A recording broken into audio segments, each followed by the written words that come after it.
اولاد کے لیے دعائیں پڑھیں گے. ارشاد باری تعالیٰ ہے سورۃ الفرقان کی آیت نمبر 74 سے 76 تک اللہ سبحانہ تعالیٰ کا ارشاد ہے والذین یقولون ربنا هب لنا من ازواجنا وذریاتنا قرۃ اعین واجعلنا للمتقین اماما اولئک یجزون الغرفۃ بما صبروا ویلقون فیہا تحیۃ وسلاما خالدین فیہا حسنت مستقرا ومقاما. اور وہ لوگ جو کہتے ہیں اے ہمارے رب ہمیں اپنے ازواج اور اولاد کی طرف سے آنکھوں کی ٹھنڈک عطا فرما اور ہمیں متقی لوگوں کا امام بنا. یہی لوگ ہیں جو اپنے صبر کے بدلے جنت میں بالا خانے دیے جائیں گے اور وہ اس میں دعائے خیر اور سلام سے استقبال کیے جائیں گے. اس میں وہ ہمیشہ رہنے والے ہوں گے. کتنا اچھا ٹھکانہ اور کتنی اچھی قیام گاہ. اولاد کے لیے دعا مانگنا انبیاء اور اہل ایمان کا شیوا رہا ہے. ابراہیم علیہ السلام نے دعا کی تھی ربی ہب لی من الصالحین، اے میرے رب مجھے نیک اولاد عطا فرما. اہل ایمان کی دعا اللہ تعالیٰ نے قرآن مجید میں ذکر کی ہے وَأَصْلِحْ لِي فِي ذُرِّيَّتِي، اور میری خاطر میری اولاد کی اصلاح کر دے.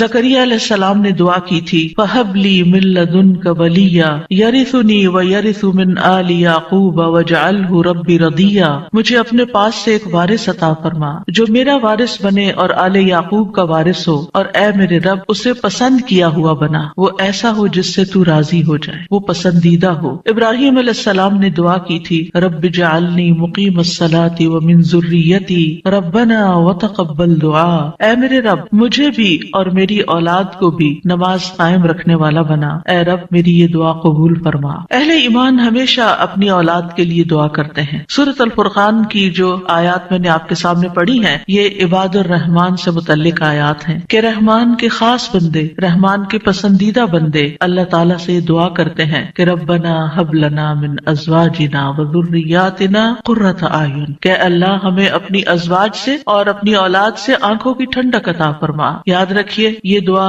ہر صاحب ایمان کا شیوا ہے. ہر مومن کو یہ دعا کرتے رہنا چاہیے، چاہے ہماری اولاد نیک ہی کیوں نہ ہو، چاہے وہ فرما بردار ہی کیوں نہ ہو، چاہے وہ قرآن کی حافظ ہی کیوں نہ ہو، چاہے وہ دین کی عالم ہی کیوں نہ ہو، پھر بھی یہ دعا مانگتے رہنا چاہیے. اس لیے کہ دل رحمان کی دو انگلیوں کے درمیان ہوتا ہے، وہ جیسے چاہے انہیں پھیر سکتا ہے. ہمیں نہیں معلوم کہ آج اگر ہماری اولاد دین پر ہے تو کل اس کا مستقبل کیا ہوگا. اس لیے کبھی بھی اس بارے میں بے فکر نہیں ہونا چاہیے. نیک سے نیک ترین اولاد بھی ہو، تہجد گزار بھی ہو، صائم اور قائم ہو، لیکن پھر بھی دعا کرتے رہیں. اگر آپ کی اولاد نیک ہے تو آپ کی دعائیں ان کی نیکی میں استقامت اور اضافے کا سبب بنے گی، یعنی وہ مزید نیک بنے گی، ان کے اندر مزید استقامت آئے گی اور پھر اسی طرح ان کا ایمان بھی بڑھے گا. اور اگر وہ نیک نہیں ہے اور اگر وہ آپ کی آنکھوں کی ٹھنڈک نہیں ہے تو اس دعا سے انشاءاللہ وہ آپ کی آنکھوں کی ٹھنڈک بنیں گے. تو ہم سب کو بھی یہ دعا کرتے رہنا ہے کہ اے اللہ ہماری اولاد کو نیک بنا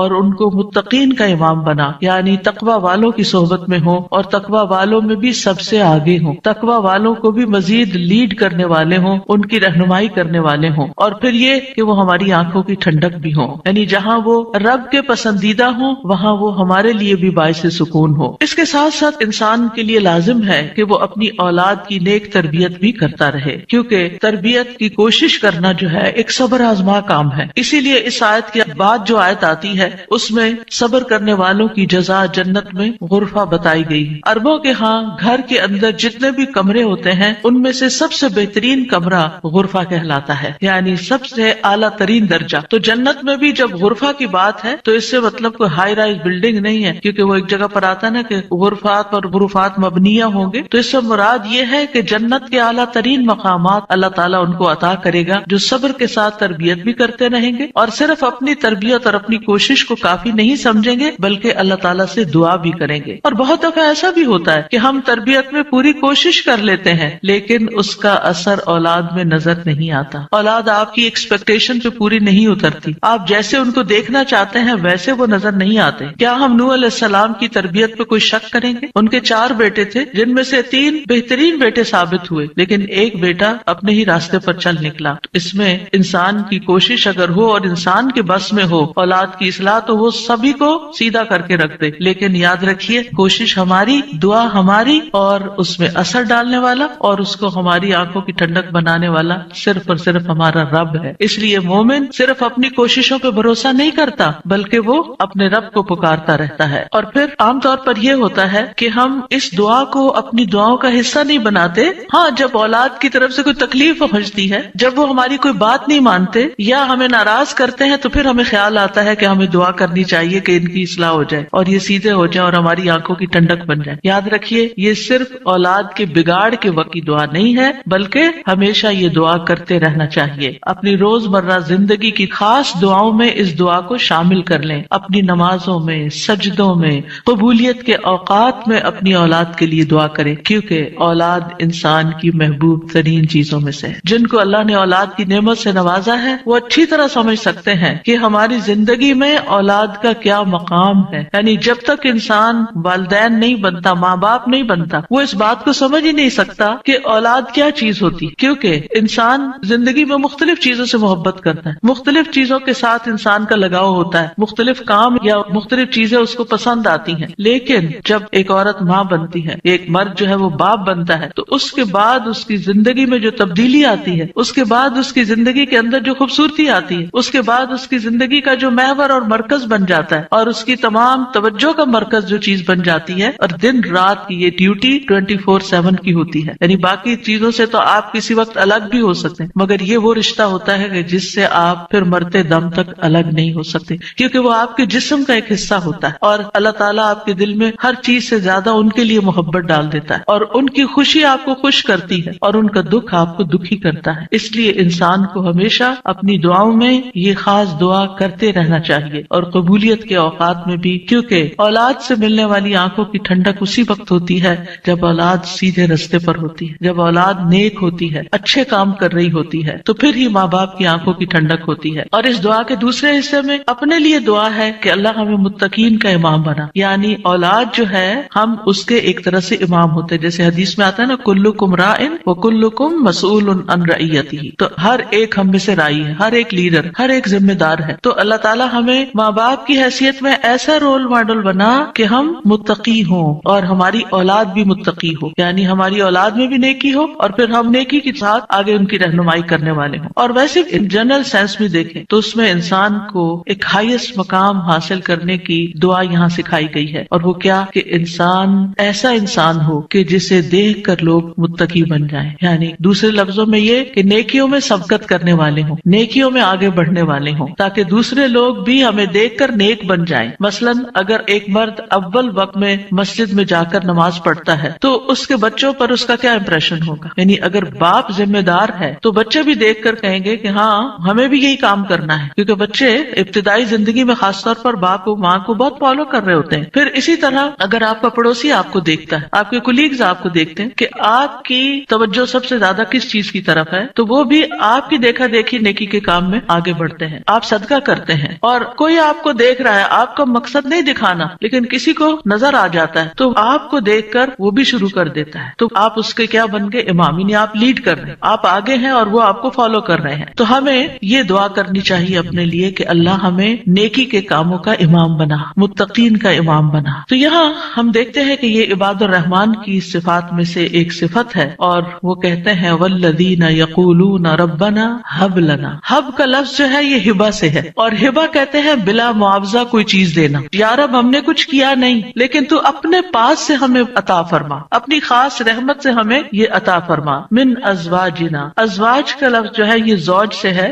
جن اور حیوانات ان سب میں نر اور مادہ پایا جاتا ہے جو ہر ایک دوسرے کا زوج کہلاتا ہے. یعنی عورت کے لیے بھی یہ لفظ استعمال ہوتا ہے اور مرد کے لیے بھی استعمال ہوتا ہے. اگر مرد یہ دعا کریں گے تو اپنی بیویوں کے لیے کریں گے کہ ہماری بیویاں ہمارے لیے آنکھوں کی ٹھنڈک ہوں، اور اگر عورتیں یہ دعا کریں گی تو ان کے ازواج ان کے خاوند ہوں گے کہ ان کو ہمارے لیے آنکھوں کی ٹھنڈک بنا. اور ذریات سے مراد ذریت جو ہے صرف اولاد نہیں ہوتی، اولاد کی اولاد بھی ذریت کہلاتی ہے. کیونکہ آپ نے دیکھا ہوگا کہ جب آپ اپنی اولاد کے لیے دعا کرتے ہیں اور وہ کسی قابل ہوتی، بڑی ہوتی، پھر ان کے بچے پیدا ہوتے ہیں، تو بعض اوقات اپنے بچوں سے زیادہ بچوں کے بچے پیارے ہو جاتے ہیں. اور اگر وہ نیک بنتے ہیں تو ہمیں آنکھوں کی ٹھنڈک نصیب ہوتی ہے، اور اگر بچوں کے بچوں میں کوئی بگاڑ آ جائے تو آپ ایکولی دکھ اور تکلیف میں مبتلا ہو جاتے ہیں. تو اس لیے یہ بہت جامع دعا ہے کہ ہم صرف اپنے لیے نہیں، اپنے بچوں کے لیے نہیں، بلکہ اپنی نسلوں کے لیے دعا کر رہے ہوتے ہیں. تو ربنا ہب لنا من ازواجنا و ذریاتنا ذریاتنا،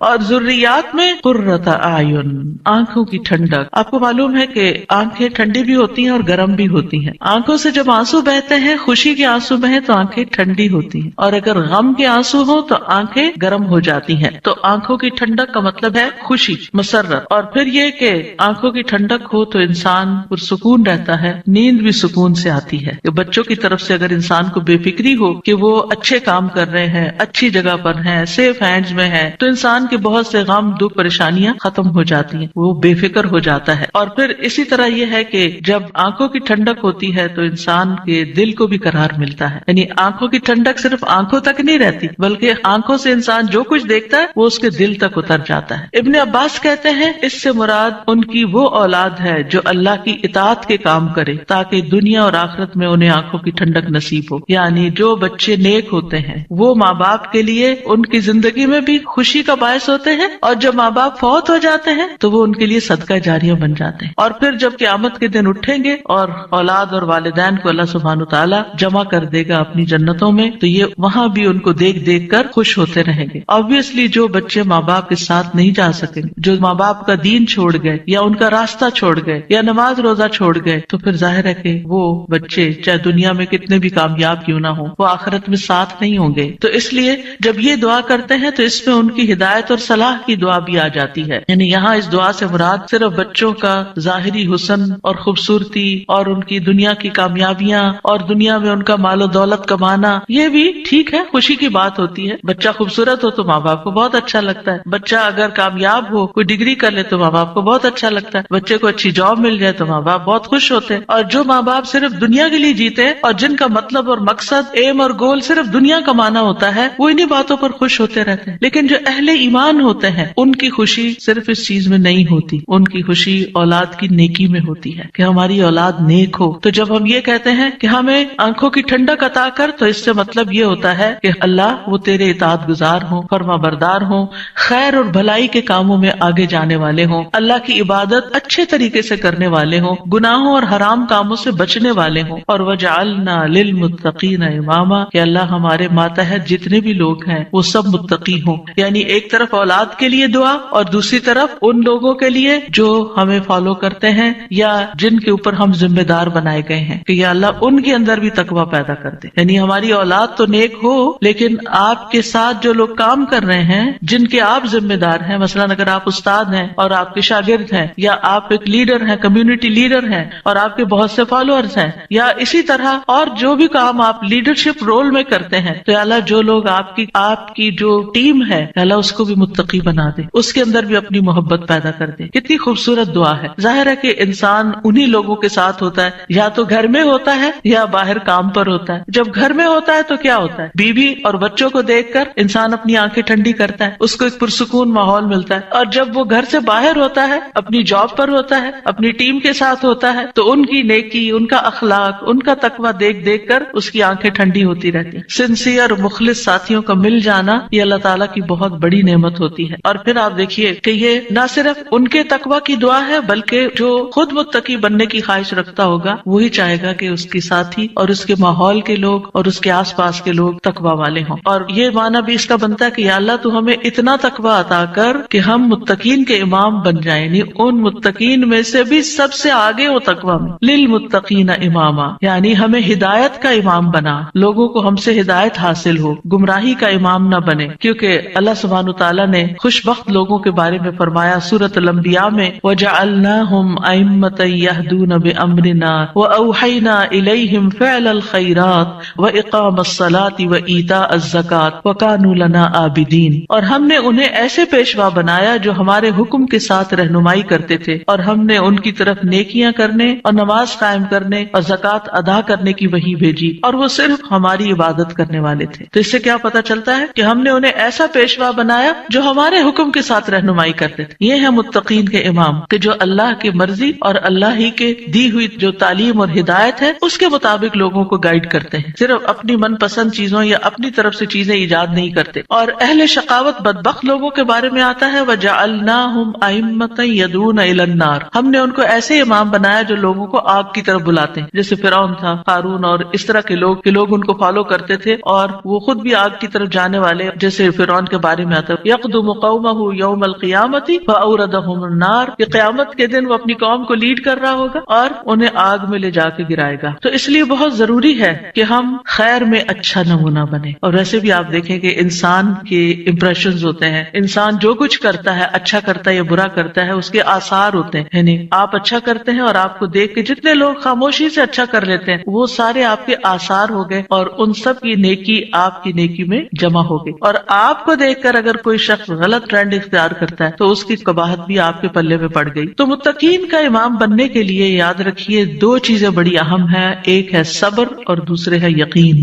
صبر اور یقین، یہ دو چیزیں ہوں تو یہ مقام حاصل کیا جا سکتا ہے. اللہ تعالیٰ فرماتے ہیں وَجَعَلْنَا مِنْهُمْ أَئِمَّةً يَهْدُونَ بِأَمْرِنَا لَمَّا صَبَرُوا وَكَانُوا بِآيَاتِنَا يُوقِنُونَ، اور جب انہوں نے صبر کیا تو ہم نے ان میں سے ایسے امام بنائے جو ہمارے حکم سے رہنمائی کرتے تھے اور وہ ہماری آیات پر یقین رکھتے تھے. یاد رکھیے ایک بچے کی تربیت صبر آزما کام ہوتا ہے اور اس کے بارے میں ہوپ فل رہنا بھی بڑا ضروری ہوتا ہے، کیونکہ اگر ہم صبر کا دامن چھوڑ دیں اور یہ کہے کہ یہ تو ماننے والے نہیں اور یہ ہماری سنتے نہیں، ٹھیک ہے جو چاہیں کریں، اور ان کو کھلی چھٹی دے دیں تو وہ تو بگاڑ کی آخری حد کو پہنچ جائیں گے. آپ کھلی چھٹی دے دیں نہیں، آپ کو اچھے اخلاق کے ساتھ رویے کے ساتھ وقتاً فوقتاً ان کی اصلاح کا کام کرتے رہنا ہے. اور یہ صبر آزما کام، یعنی بعض اوقات آپ کا دل اندر سے کٹ رہا ہوگا، آپ شدید غصے کا شکار ہوں گے، شدید نفرت کا شکار ہوں گے ان کے کسی غلط کام پر، لیکن آپ اس کا ایسا اظہار نہیں کریں گے کہ جس سے وہ ہمیشہ کے لیے آپ کو خیر بات کہہ کے چلے جائیں اور آپ سے کٹ جائیں. کیونکہ آپ دیکھیں بہت سے بچے ایسے ہوتے ہیں جو ماں باپ کی نیگنگ سے اور ماں باپ کی بد اخلاقی اور بدسلوکی سے پھر وہ ہمیشہ کے لیے ان کو چھوڑ ہی جاتے ہیں. تو ایسا کوئی طریقہ اختیار نہیں کرنا کہ جس سے وہ دور ہوں، بلکہ محبت کے ساتھ، یعنی اگر ان کے اندر آپ دیکھتے ہیں کچھ چیزیں ایسی ہیں جو درست نہیں تو محبت کے ساتھ اور صبر کے ساتھ دعائیں کرتے کرتے ان کی اصلاح کرتے جائیں. ہو سکتا ہے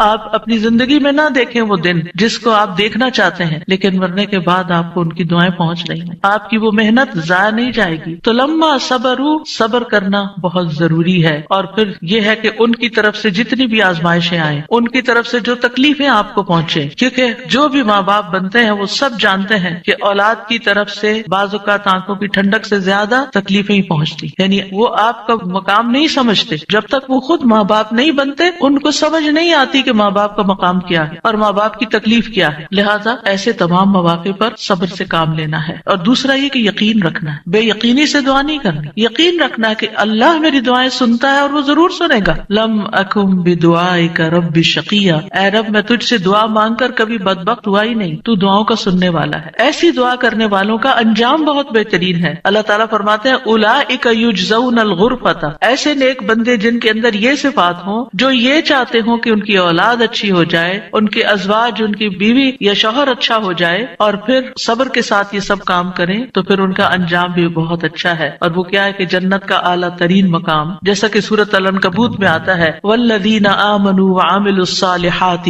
لنبوئنہم من الجنۃ غرفا تجری من تحتها الانہار خالدین فیہا نعم اجر العاملین الذین صبروا وعلی ربہم یتوکلون. اور جو لوگ ایمان لائے اور انہوں نے نیک کام کیے، ہم انہیں ضرور ہی جنت کے اونچے گھروں میں جگہ دیں گے، یعنی بہترین مقام پر جگہ دیں گے جن کے نیچے سے نہریں بہتی ہیں. یعنی اوپر جب ہوتا ہے تو نیچے کا سین زیادہ بہتر نظر آتا ہے. ہمیشہ ان میں رہنے والے ہیں. دنیا میں آپ اگر کوئی ایسی جگہ پر، کسی سی سائڈ پر، کسی بہترین سینری اور گرینری کے مقام پر، اونچے کسی ہائیسٹ فلور پر پینٹ ہاؤس خرید بھی لیں، رہ بھی لیں، لیکن آپ کو ہر وقت دھڑکا لگا رہتا ہے کہ پتہ نہیں کب دنیا سے چلے جانا ہے، یا اگر رینٹ پر رہ رہے ہیں تو پتہ نہیں کب یہاں سے نکلنا پڑ جائے. تو آپ پوری طرح انجوائے نہیں کر سکتے. یعنی انسان جتنا بھی چاہے دنیا میں کمپلیٹ انجوائمنٹ ہے ہی نہیں، کیونکہ اس کے ساتھ کئی مسائل اور کئی مشکلات ہوتی ہیں. لیکن آخرت میں بلند ترین مقامات میں فرمایا خالدین فیہا، وہ اس میں ہمیشہ رہیں گے. نکلنے کا، اس کو چھوڑنے کا، اس کے خراب ہونے کا، اس کی مینٹیننس کا کوئی فکر ہی نہیں ہے، صرف انجوائمنٹ ہی ہے. نعم اجر العاملین، لیکن یہ کس کو ملتا ہے؟ جو عمل کرتے ہیں، جو کام کرتے ہیں، جو محنت کرتے ہیں. کتنا اچھا اجر ہے عمل کرنے والوں کا. کون ہے وہ عمل؟ کیا دو عمل بتائے گئے؟ الذین صبروا وعلی ربہم یتوکلون، وہ جو صبر کرتے ہیں اور اپنے رب پر توکل کرتے ہیں، بھروسہ کرتے ہیں. اور اس کے علاوہ حدیث سے بھی اس مقام کو حاصل کرنے کی بات ہمیں پتہ چلتی ہے. نبی صلی اللہ علیہ وسلم نے فرمایا جنتی لوگ اپنے سے بلند کمرے والے کو، غرفہ والوں کو اپنے اوپر ایسے دیکھیں گے جیسے وہ دنیا میں چمکدار گہرے ستارے کو دیکھ. اتنے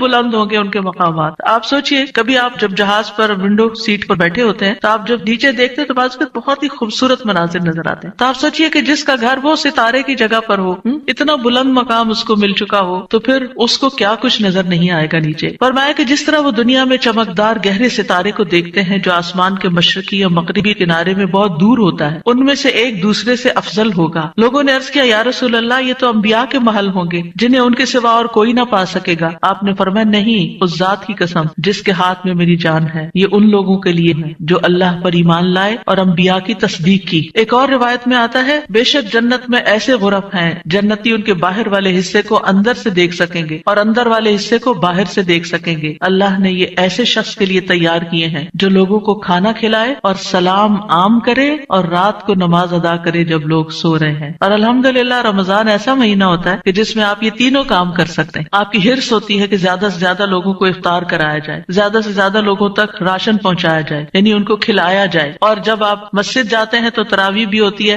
اور بہت سے لوگ مل جاتے ہیں تو سلام پہ سلام ہو رہا ہوتا ہے. یا دینی مجالس کا زور ہوتا ہے رمضان میں جس میں لوگ اکٹھے ہوتے ہیں تو پھر ایک دوسرے سے ملاقات کر کے سلام کے مواقع آتے ہیں. اور یہ صرف رمضان ہی کے لیے نہیں ہے بلکہ سارا سال انسان ایسے کاموں کی رغبت رکھے, ایسے کاموں سے محبت کرے. اور ان کی جنت میں وہ کیا ہوگا, وَيُلَقَّوْنَ فِيهَا تَحِيَّةً وَسَلَامًا, وہاں ان کو سلام اور دعا دی جائے گی. تحیہ کہتے ہیں زندگی کی دعا دینا, یعنی ان کے استقبال کے لیے ایسے فرشتے موجود ہوں گے جو انہیں سلام بھی کریں گے اور سلامتی کی دعائیں بھی دیں گے. جب کوئی سلامتی کی دعا آپ کو دیتا ہے تو کتنا دل خوش ہوتا ہے. تو وہاں فرشتے ان کو دعائیں دے رہے ہوں گے اور پھر آپس میں جب ملاقاتیں ہوں گی جنتیوں کی تب بھی سلام دعا ہو رہی ہوگی. اور یہ سلامتی ان کو کس لیے ملی, کیونکہ دنیا میں انہوں نے گناہوں سے سلامت زندگی بسر کی. خالدین فیہا حسنت مستقرا و مقاما, ہمیشہ اس میں رہیں گے. کتنا خوبصورت ٹھکانہ, کتنا اچھا مقام. یاد رکھیے یہ دعا گھروں کی اصلاح کی بنیاد رکھتی ہے.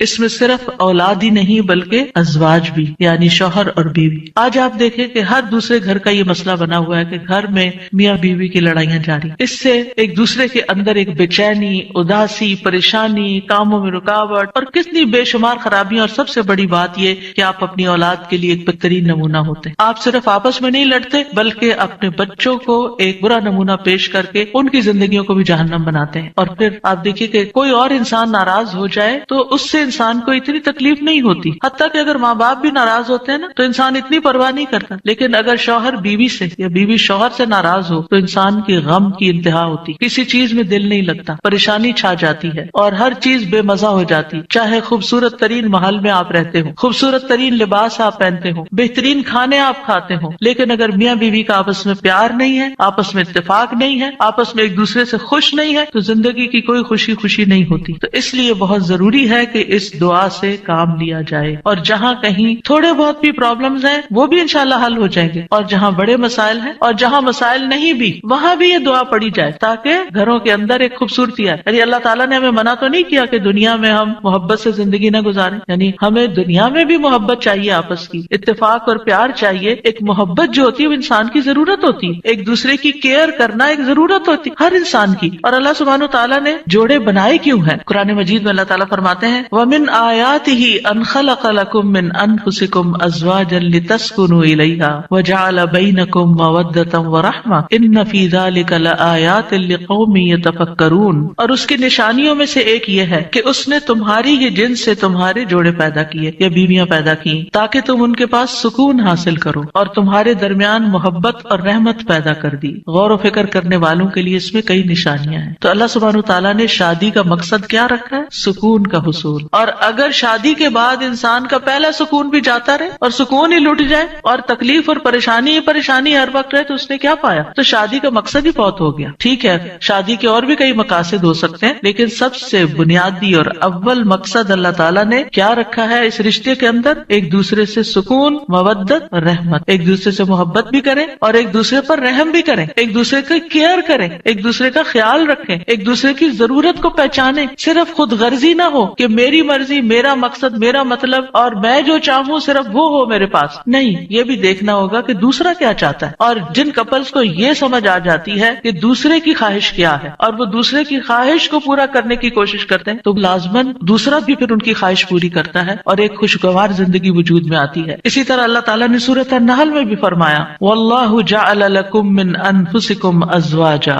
وجعل لكم من أزواجكم بنين وحفدا ورزقكم من الطيبات أفبالباطل يؤمنون وبنعمة الله هم يكفرون. اور اللہ نے تمہارے لیے تمہارے نفسوں سے بیویاں پیدا کی اور تمہارے لیے تمہاری بیویوں سے بیٹے اور پوتے پیدا کیے، یعنی اللہ نے ان سے تمہیں اولاد دی اور اس نے تمہیں پاکیزہ چیزوں سے رزق عطا کیا. کیا پھر بھی وہ باطل پر ایمان لاتے ہیں اور اللہ کی نعمت کا انکار کرتے ہیں، یعنی اللہ تعالیٰ کی نعمتوں کی ناشکری کرتے ہیں؟ تو یاد رکھیے کہ گھروں کی اصلاح کا انحصار ازواج کی اصلاح پر ہے، آپس کے اتفاق پر ہے، اور اولاد کی اصلاح سے پہلے ازواج کی اصلاح کی بات ہے. ابن علان کہتے ہیں کہ یہ دعا یعنی ازواج کے بارے میں شروع ہوتی ہے، کیونکہ اگر ازواج کی اصلاح ہو تو اولاد کی اصلاح ہوتی ہے، یعنی شوہر یا بیوی کی اصلاح ہو جائے، وہ ایک دوسرے کے لیے آنکھوں کی ٹھنڈک ہو تو اولاد خود بخود آنکھوں کی ٹھنڈک ہوتی چلی جائے گی. اور آنکھوں کی ٹھنڈک سے مراد یہ نہیں ہے صرف کہ ایک شوہر اپنی بیوی کو زیادہ خوبصورت دیکھے یا تندرست دیکھے، بلکہ اس حال میں دیکھے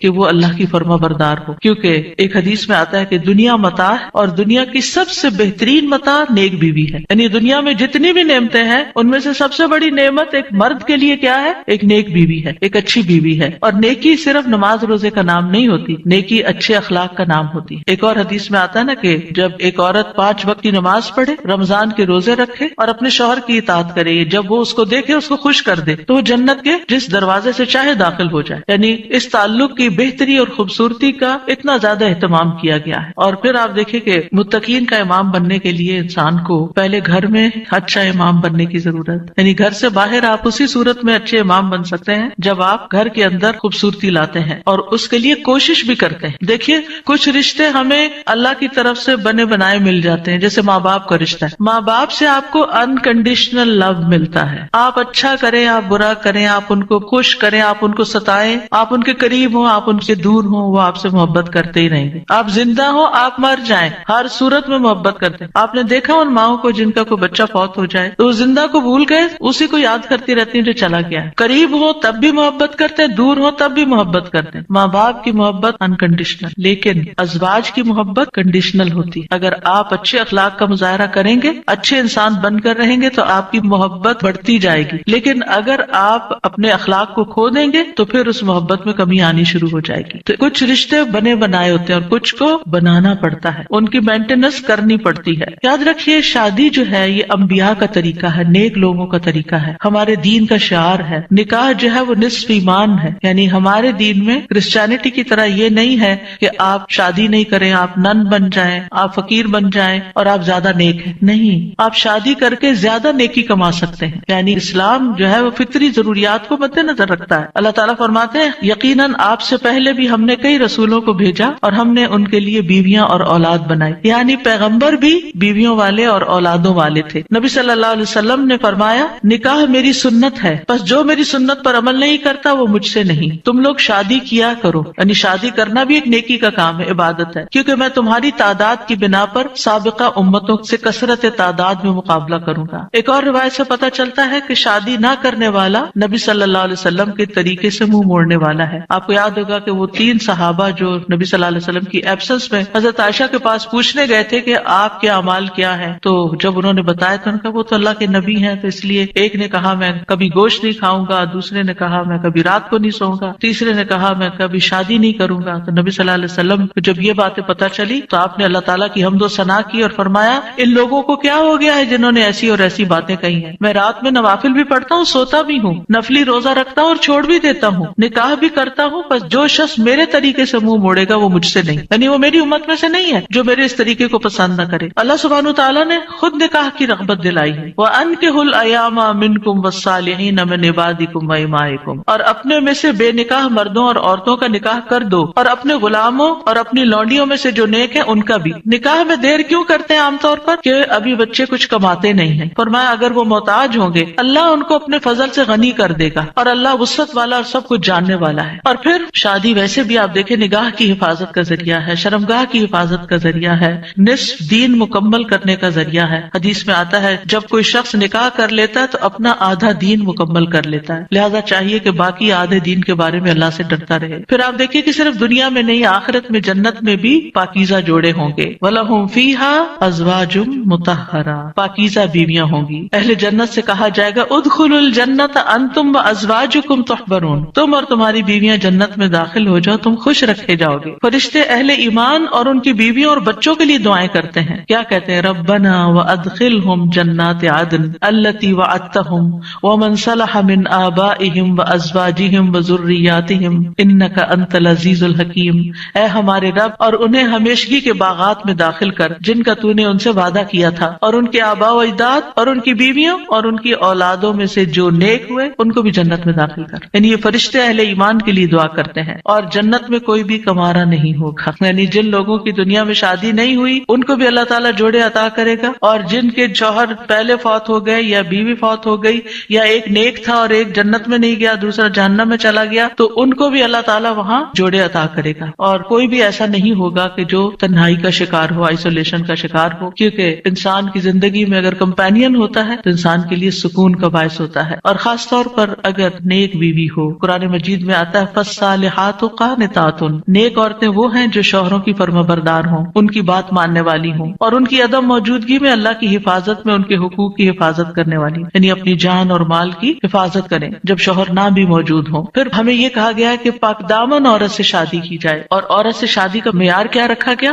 نبی صلی اللہ علیہ وسلم نے فرمایا عورت سے 4 چیزوں کی وجہ سے نکاح کیا جاتا ہے، اس کے مال و دولت کی وجہ سے، یا اس کے حسب نسب کی وجہ سے، یا اس کی خوبصورتی کی وجہ سے، یا اس کی دینداری کی وجہ سے۔ تیرے ہاتھ خاک آلود ہوں، دیندار عورت سے شادی کر کے کامیابی حاصل کرو، کیونکہ اگر دین والی تمہارے گھر میں آئے گی تو اللہ سے ڈرنے والی ہوگی، اس کا اخلاق اچھا ہوگا، اس کے اندر بگاڑ نہیں ہوگا، تمہیں اس کو بار بار نماز کی پابندی کے لیے نہیں کہنا پڑے گا، اس کو نیکی کی طرف لانے کے لیے بہت ایفرٹ نہیں کرنی پڑے گی۔ اور پھر آپ دیکھیں کہ ایک ماں کے اوپر انحصار ہوتا ہے کہ بچوں کی کیا تربیت کرتی ہے، کیونکہ تربیت اولاد باپ کا حصہ کم ہوتا ہے، ماں کا حصہ زیادہ ہوتا ہے۔ اگر ایک بچہ اپنی ماں کو نیک دیکھتا ہے تو اس کے اندر ایک نیکی کی محبت پیدا ہوتی ہے۔ تو بہرحال یہ رشتے جو ہیں ان کے لیے دعا بھی ہے، اور اس کے ساتھ ساتھ انتخاب بھی اچھا ہو، اور پھر ان کو بنانے کے لیے کوشش بھی رہے۔ اللہ تعالیٰ مردوں کو حکم دیتے ہیں وَعَاشِرُوهُنَّ بِالْمَعْرُوفِ، عورتوں کے ساتھ بھلے طریقے سے زندگی بسر کرو، یعنی ان کے حقوق ادا کرو، اور ایک دوسرے سے محبت کرنا جو ہے یہ بھی دین کا حصہ ہے۔ عقبہ بن عامر کہتے ہیں میں نے رسول اللہ صلی اللہ علیہ وسلم کو یہ فرماتے ہوئے سنا کہ اسلام میں جائز لہو میں 3 چیزیں آتی ہیں: انسان کا اپنی بیوی کے ساتھ دل لگی میں مصروف ہونا، ہنسی مذاق کرنا، اپنے گھوڑے کی دیکھ بھال کرنا یعنی اس کے ساتھ ٹائم سپینڈ کرنا، اور تیر اندازی کرنا۔ بظاہر دیکھا جائے تو یہ ٹائم ویسٹر بھی ہو سکتے ہیں، لیکن یہ ہمارے دین میں ایک نیکی تصور کیے جاتے ہیں۔ یہ شغل جو ہے یا یہ ہابیز جو ہیں یہ پسندیدہ ہے۔ پھر یہ ہے کہ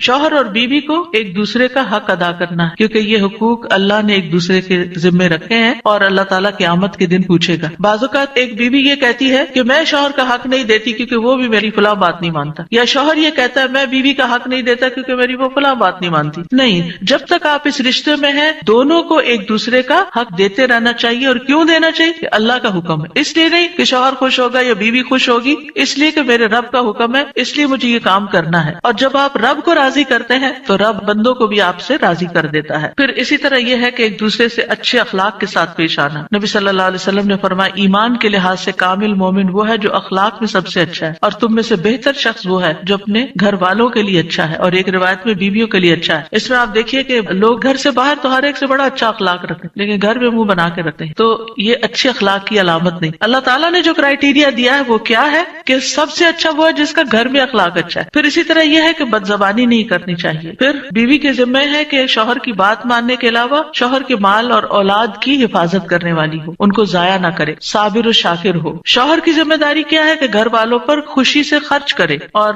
نبی صلی اللہ علیہ وسلم نے فرمایا جو شخص اپنے اوپر خرچ کرتا ہے تاکہ وہ اس کے ذریعے لوگوں سے مانگنے سے بچے وہ اس کے لیے صدقہ ہے، یعنی آپ اپنی پرسنل نیڈز کے لیے اسپینڈ کرتے ہیں یہ بھی صدقہ ہے۔ جو شخص اپنی بیوی اور بچوں اور اپنے گھر والوں پر خرچ کرتا ہے وہ بھی صدقہ شمار ہو جاتا ہے، یعنی شوہر کے نامہ اعمال میں وہ نیکی لکھی جاتی ہے کہ یہ اپنی بیوی پر بچوں پر خرچ کرنے والا ہے۔ پھر اسی طرح اچھے گزران کا اصول کیا ہے کہ ایک دوسرے کی اچھی عادتوں پر نظر رکھی جائے اور بری عادتوں کو اگنور کیا جائے۔ اگر ہم نے یہ ایکویشن بدلی کہ بری عادتوں کو ہر وقت ہائی لائٹ کیا، تم یہ نہیں کرتی، تم یہ نہیں کرتے، تم یہ نہیں کرتی، تم یہ نہیں کرتے، تو پھر زندگی جہنم بن سکتی ہے، کیونکہ ہر وقت اگر انسان اسی میں کڑتا رہے کہ اس شخص میں کیا خرابی ہے، کیا نہیں ہے، کیا کون سی برائی ہے، کون سی غلط عادت ہے، اور اسی پر لڑائی جھگڑا کرتا رہے، تو زندگی میں انجوائمنٹ نہیں رہتی۔ بلکہ اس کے برعکس نبی صلی اللہ علیہ وسلم نے یہ فرمایا کوئی مومن شخص کسی مومن عورت سے بغض نہ رکھے، یعنی بیوی سے نفرت نہیں کرنی چاہیے۔ اگر عورت کی ایک عادت ناپسند ہوگی تو کوئی دوسری عادت عادت پسند ہوگی. تو کیا مطلب ہے کہ ناپسند بات کو چھوڑو، جو پسندیدہ ہے اس پر نظر رکھو. پھر اسی طرح یہ ہے کہ نیک اولاد کے لیے بھی کوشش کے علاوہ اور دعائیں بھی ہمیں سکھائی گئی ہیں، جیسے ان کی پیدائش سے پہلے ہی دعا کرنا، ربی ہب لی من الصالحین، اے میرے رب مجھے نیک اولاد عطا کر. یعنی ابھی اولاد ہوئی نہیں لیکن پہلے سے ہی دعا مانگنا شروع ہو جائے انسان کہ اللہ مجھے نیک اولاد دینا. اور پھر یہ کہ شادی کے وقت ایسی عورت کا انتخاب کرنا جس کے اندر بچے پیدا کرنے کی صلاحیت ہو، کیونکہ نبی صلی اللہ علیہ وسلم نے اس بات کا حکم دیا کہ محبت کرنے والی اور زیادہ بچے پیدا کرنے والی عورت سے شادی کرو، یعنی یہ ہمارے دین میں پسندیدہ چیز ہے. پھر اسی طرح شادی سے ملنے والی جو نیک اولاد ہے اس کا فائدہ کیا ہے کہ وہ مرنے کے بعد والدین کے لیے دعائیں کرتی ہے اور ماں باپ کے لیے صدقہ جاریہ بن جاتی ہے، اور یہ والدین کی درجات کی بلندی کا ذریعہ بنتا ہے. جہاں تک اولاد کی تربیت کا تعلق ہے تو اولاد کے بارے میں سوال ہوگا،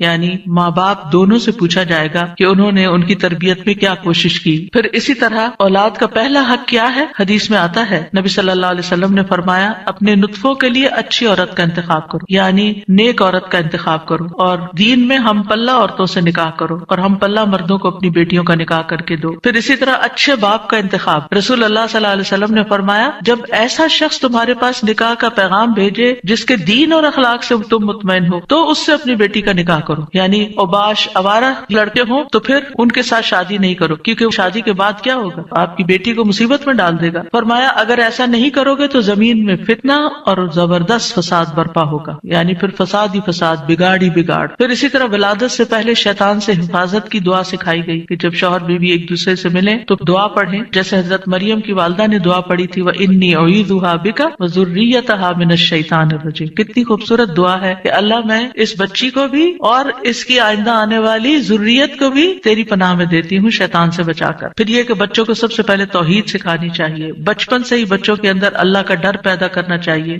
دین کی تعلیم سیکھنے میں رغبت دلانی چاہیے، اچھے اخلاق کی تعلیم دینی چاہیے، ہر چیز کے مینر سکھانے چاہیے. اور پھر اس کے لیے اگر سرزنش بھی کرنی پڑے، ڈانٹنا بھی پڑے تو اس میں بھی کوئی حرج نہیں ہے. اپنے ساتھ نیک کاموں میں شامل کرنا چاہیے، جیسے ابراہیم علیہ السلام نے کیا کیا تھا، کعبہ کی تعمیر میں کس کو ساتھ شامل کیا تھا، اسماعیل علیہ السلام. پھر اولاد کے درمیان عدل کرنا چاہیے، بچوں سے پیار کرنا چاہیے. کچھ ماں باپ بچوں سے پیار نہیں کرتے، ایسے والدین کی مذمت کی گئی ہے. پھر اولاد کے بالغ ہو جانے کے بعد ان کی شادی بھی کرنی چاہیے، یعنی اس بات کی بھی فکر ہونی چاہیے. ابن عباس کہا کرتے تھے جس کو اللہ بیٹا عطا کرے اس کو چاہیے کہ اس کا اچھا نام رکھے، اس کی اچھی تربیت کرے، جب وہ بالغ ہو تو اس کی شادی کر دے. سعید بن عاص کہا کرتے تھے اگر میں اپنے بچے کو قرآن کی تعلیم دے دوں، اس کو حج کروا دوں، اس کی شادی کر دوں تو میں نے اس کا حق ادا کر دیا اور میرا جو اس پر حق ہے وہ باقی ہے. یعنی بچوں کے اوپر حق پھر بھی باقی رہیں، لیکن ماں باپ نے اپنا فرض پورا کر دیا اگر یہ 3 کام کر لیے. کون سے؟ قرآن کی تعلیم دے دی، حج کروا دیا، شادی کر دی. اس کے بعد وہ اپنے ذمہ دار خود ہیں، لیکن بچوں کے اوپر ماں باپ کی ذمہ داری مرتے دم تک رہتی ہے. قتادہ کہتے ہیں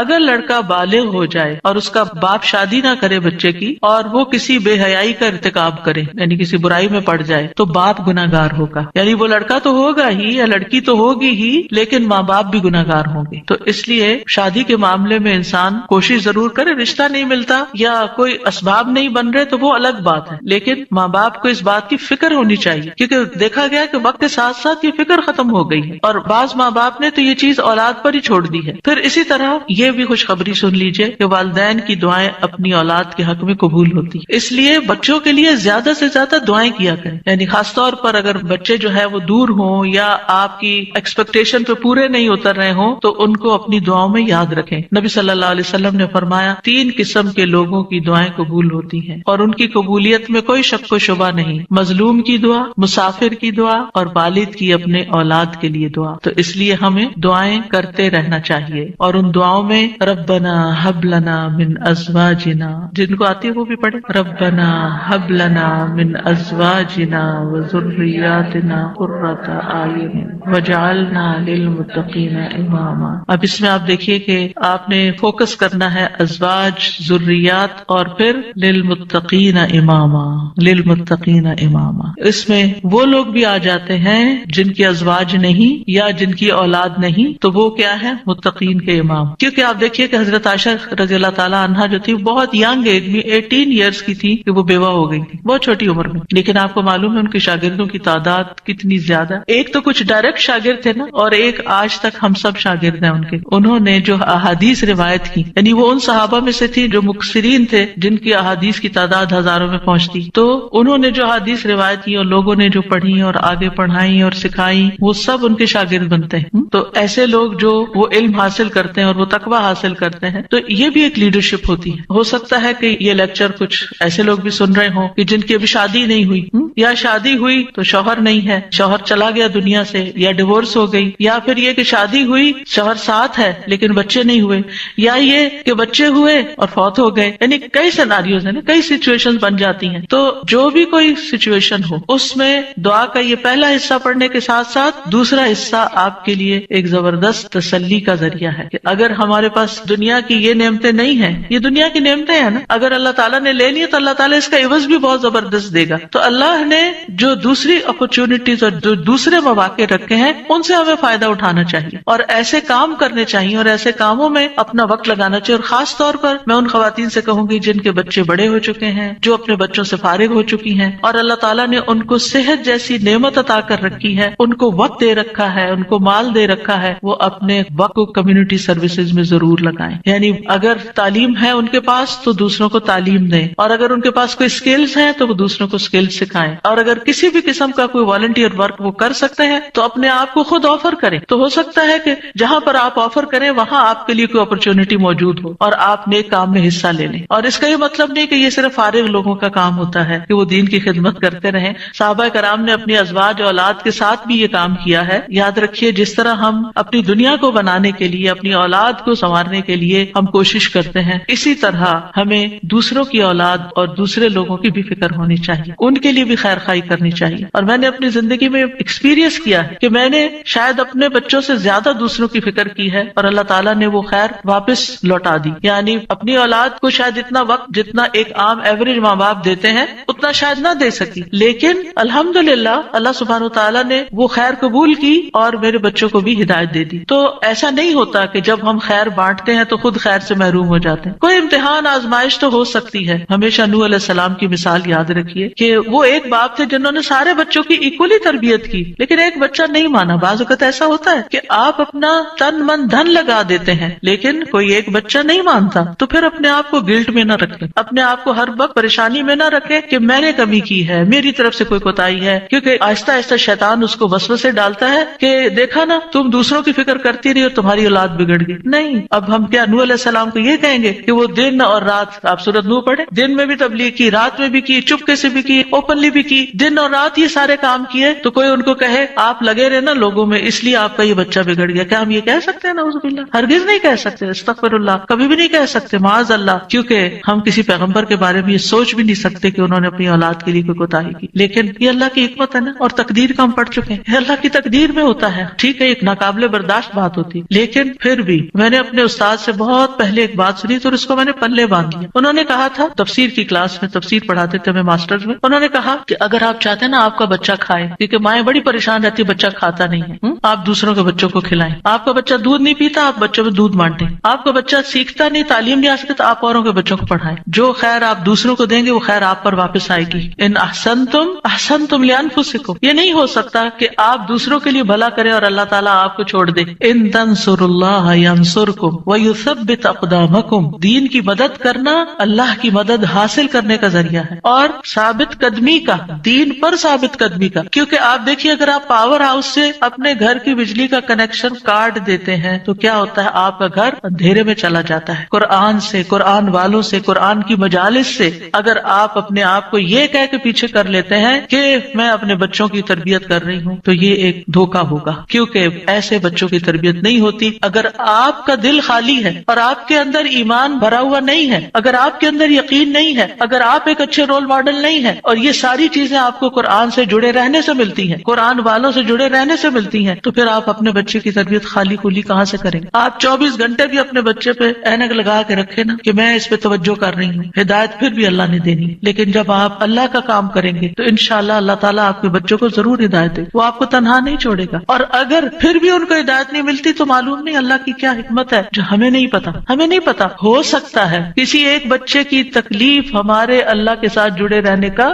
ذریعہ بن جائے. بعض اوقات ایسا ہوتا ہے نا کہ ساری نعمتیں ملی ہوتی، سارے بچے بہت آؤٹ اسٹینڈنگ انڈرسٹینڈنگ ہوتے ہیں. ایک بچہ پڑھ کے ہی نہیں دیتا. میری اپنی ایک رشتے دار ہے ماشاءاللہ 6 بچے ان کے 5 ڈاکٹر ہیں, ایک نہیں بنی. تو اب اللہ کی مرضی نا, باپ بھی ڈاکٹر, سارا گھرانہ ڈاکٹرز کا, لیکن جو نہیں بنی اب وہ سارا وقت اپنے آپ کو کوسے, شاید میں نے اس کی تربیت میں کوئی کمی کی, شاید میں نے اس کو صحیح سے نہیں پڑھایا. نہیں بھائی, اس کی نہیں تھی دلچسپی. ہر کوئی ڈاکٹر نہیں بننا چاہتا, ہر کوئی دین کا عالم نہیں بننا چاہتا, ہر کوئی وہ کام نہیں کرنا چاہتا جو آپ اس کے لیے سجیسٹ کر رہے ہیں. اس کی اپنی ایک سوچ ہے, اس کی اپنی ایک رائے ہے. تو اس میں بچوں کو مارجن بھی دیں, اس میں تھوڑی سی آزادی بھی دیں, اور ان کے لیے خوب دعائیں کریں. کیونکہ جب ہماری زندگی میں کوئی مشکل آ جاتی ہے نا, کوئی آزمائش آ جاتی ہے, تو پھر کیا ہوتا ہے, ہم اللہ سے اور قریب ہو جاتے ہیں. بعض اوقات پتہ کیا ہوتا ہے, ہم نماز کے ساتھ چند نوافل پڑھ لینا ایکسٹرا, اور چند نفلی روزے رکھ لینا, اور حج کے ساتھ عمرہ بھی کر لیں, پھر ہم اپنے آپ کو کیا سمجھنے لگتے ہیں, ہم بہت نیک ہو گئے, ہم نے بہت اچھے اچھے کام کر لیے.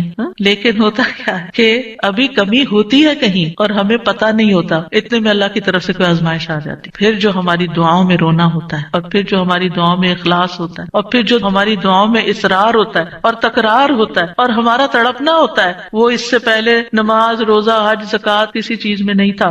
ہم آزمائش کے ساتھ جتنے اللہ کی طرف جاتے ہیں, نعمتوں کے ساتھ اتنے نہیں جاتے. یہ مانی ہوئی بات ہے, ہم سب کا تجربہ ہے. تو اس لیے بہت ضروری ہے کہ ہم کوشش کریں اور اس کے ساتھ ساتھ اللہ سے دعا کرتے رہیں, وَجْعَلْنَا لِلْمُتَّقِينَ اماما. اللہ ہمیں متقی ساتھی دے, متقی دوست دے, متقی اٹھنے بیٹھنے والے دے. ایسے لوگوں میں اٹھے بیٹھے ملیں جلیں اور ان کی رہنمائی کریں کہ جو تقوی والے ہوں, تاکہ ہمارے تقوی میں بھی اضافہ ہوتا چلا جائے. کیونکہ انسان اپنے ماحول کی پیداوار ہوتا ہے. جس طرح کے دوستوں میں, جس طرح کے لوگوں میں وہ رہتا ہے, ویسی ہی سوچ اس کی بننا شروع ہو جاتی ہے. اور پھر ابراہیم علیہ السلام کی دعا بھی کہ ربی ہب لی من الصالحین, کہ اللہ اپنے پاس سے ہی صالح بچہ دے دے, میں تو نیک بنانے سے رہا. اور یہ ابراہیم علیہ السلام مانگ رہے ہیں, اور اللہ سبحانہ تعالیٰ نے پھر ان کو کیسی نیک اولاد عطا کی. اسماعیل علیہ السلام کتنے فرما بردار تھے, اسحاق علیہ السلام کتنے غلام علیم تھے, علم والے, اور ان کی نسل میں بھی علم آیا. اور پھر آپ دیکھیے کہ ابراہیم علیہ السلام نے یہاں صرف یہ نہیں کہا کہ ربی ہب لی من الصالحین, بلکہ اس سے پہلے ایک بات کہی تھی. وہ کیا تھی؟ سورہ صافات میں, وقال انی ذاہب الی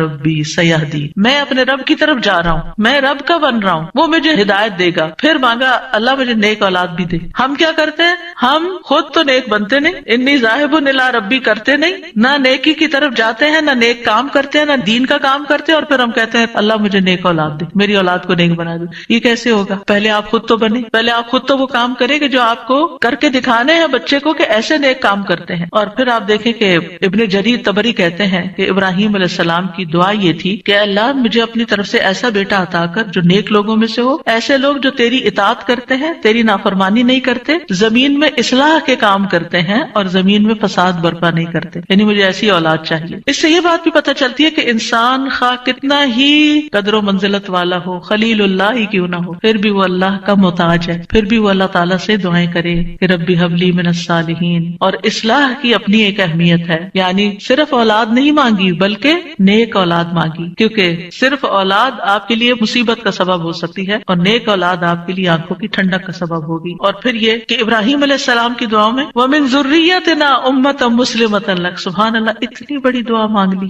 یعنی صرف نیک اولاد نہیں بلکہ ہماری ذریات, یعنی اولاد کی اولاد, اولاد کی اولاد, اولاد کی اولاد, اس میں ایک امت مسلمہ پیدا کرتے. کتنے خوبصورت الفاظ کا چناؤ تھا. پہلے حبلی کہا, اللہ تحفہ چاہیے تیری طرف سے, ہدیہ چاہیے, ہبہ چاہیے, میں نے کچھ نہیں کیا, مجھے تیری طرف سے عنایت چاہیے کہ تو مجھے ایسا بیٹا عطا کر دے کہ جس کے اندر فطرت میں اندر خیر ہو, اندر نیکی ہو, اور بڑا ہو کے وہ اچھے کام کرے. اور پھر صرف یہ نہیں, وَمِن ذُرِّيَّتِنَا أُمَّةً مُسْلِمَةً لَكَ, اللہ ہماری اولاد میں سے ایسے لوگ پیدا کر جو تیرے فرما بردار مسلمۃ لک ہوں. اور پھر آپ دیکھیے کہ کس طرح اللہ سبحانہ تعالیٰ نے ابراہیم علیہ السلام کو نوازا. سبحان اللہ, ابو الانبیاء ہے, انبیاء کے باپ ہیں. اور پھر آپ دیکھیے کہ جتنے بھی الہامی مذاہب ہیں, کرسچینٹی ہے یا جوڈازم ہے, اسلام ہے, ان سب کے وہی لیڈر ہیں. اللہ تعالیٰ نے کہا تھا نا, انی جاعلک للناس اماما, یا ابراہیم میں تمہیں لوگوں کا امام بنانے والا ہوں. اور کس طرح پھر اللہ تعالیٰ نے ان کو امام بنایا. پھر اسی طرح اگر اولاد نہ ہوتی ہو تو پھر یہ دعا کرتے ہیں, رب لا تذرنی فردا وانت خیر الوارثین, اے میرے رب تو مجھے اکیلا نہ چھوڑ, تو ہی سب وارثوں میں سے بہتر وارث ہے. یہ زکریا علیہ السلام کی دعا تھی کہ رب لا تذرنی فردا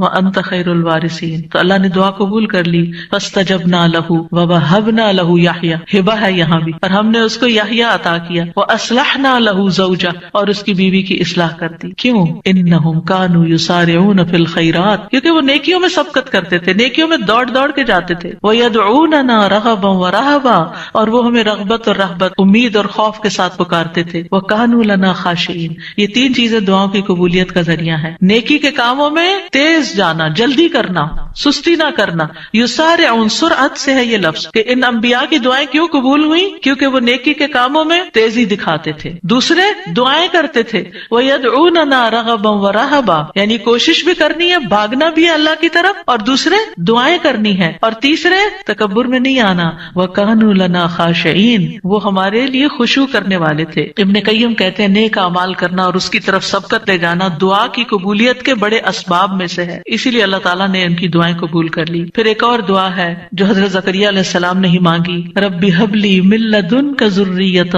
طیبہ انک سمیع الدعاء، اے میرے رب مجھے اپنی طرف سے نیک اور پاکیزہ اولاد عطا فرما، بے شک تو ہی دعائیں سننے والا ہے. یعنی ہبہ وہ ہوتا ہے نا جو بغیر معاوضے کے خوش دلی اور احسان کے طور پر کسی کو کوئی چیز دے دی جائے. یعنی ایک ہبہ ہوتا ہے، ایک ہدیہ ہوتا ہے، ایک صدقہ ہوتا ہے. تو صدقہ وہ ہوتا ہے جس سے آخرت کا اجر و ثواب چاہیے، اور ہدیہ وہ ہوتا ہے جس سے تحفہ دینے والے اور جس کو تحفہ دیا گیا اس کے درمیان محبت پیدا کرنا مقصود ہوتا ہے. یعنی ہدیہ محبت کے لیے ہوتا ہے اور ہبہ جو ہے وہ کسی مقصد کے لیے ہوتا ہے. ہبہ وہ چیز ہوتی ہے کہ جس کو ہبہ کی جاتی ہے صرف اس کا فائدہ مطلوب ہوتا ہے. ٹھیک ہے، مطلب یہ تھا کہ اے اللہ مجھے اپنے پاس سے ایسا ہدیہ دے جو بغیر کسی عوض کے، میری بغیر کسی کوشش اور محنت کے ہو، تو بس تو آپ عطا کر دے. من لدن کا، اپنے پاس سے دے دے کیونکہ تیرے پاس تو سب کچھ ہے. اور پھر ذریۃ طیبہ دے جو اپنے اقوال و افعال میں پاک ہو، جسموں میں پاک ہو. انک سمیع الدعاء، آپ تو دعائیں سننے والے. یہ محبت اور رحمت کو کھینچ لانے والی بات ہے. تو دعا کرنا جو ہے انبیاء کی سنت ہے. اور پھر اللہ کی جگہ یا اللہ کہنے کی بجائے رب بھی کہا گیا ہے، رب کو وسیلہ بنا کر دعا کی گئی ہے. اسی لیے آپ دیکھیں انبیاء کی ساری دعائیں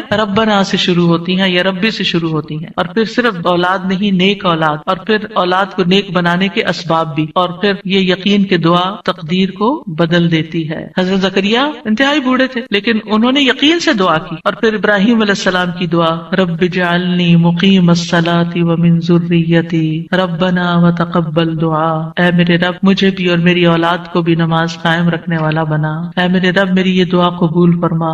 ربنا اغفر لی ولوالدی وللمؤمنین یوم یقوم الحساب، اے ہمارے رب مجھے اور میرے والدین اور تمام مومنوں کو اس دن معاف فرما دے جب حساب لیا جائے گا. رب اوزعنی ان اشکر نعمتک التی انعمت علی وعلی والدی وان اعمل صالحا ترضاہ واصلح لی فی ذریتی. یہ بھی اولاد کے لیے دعا ہے کہ اللہ میری ذریت کی اصلاح کر دے، میری ذریت کو نیک بنا دے. انی تبت الیک، میں تیری طرف واپس پلٹتا ہوں، توبہ کرتا ہوں. وانی من المسلمین، اور بلا شبہ میں فرما بردار ہوں. اور ربنا واجعلنا مسلمین لک ومن ذریتنا امۃ مسلمۃ لک وارنا مناسکنا وتب علینا انک انت التواب الرحیم. اے ہمارے رب ہم دونوں کو، یعنی ابراہیم اور اسماعیل علیہ السلام نے مانگی تھی دعا، اپنا فرما بردار بنا لے اور ہماری اولاد میں سے ایک جماعت پیدا کر جو تیری فرما بردار ہو، اور ہمیں اپنی عبادت کے طریقے بتلا اور ہماری توبہ قبول فرما. بے شک تو بڑا توبہ قبول کرنے والا، نہایت رحم کرنے والا ہے. اور پھر آپ دیکھیے کہ کس طرح اللہ سبحانہ وتعالیٰ نے وہ دعا قبول کی اور محمد صلی اللہ علیہ وسلم ان کی اولاد میں پیدا ہوئے اور پھر ان سے امت مسلمہ پیدا ہوئی. تو یہ دعا جو ہے اس کی قبولیت میں بہت عرصہ لگا تھا لیکن قبول ہوئی. تو اس لیے انسان کو مایوس نہیں ہونا چاہیے. اور اسی طرح یہ دعا جو مسنون دعا ہے، اللہم انی اعوذ بک من جار السوء ومن زوج تشیبنی قبل المشیب ومن ولد یکون علی ربا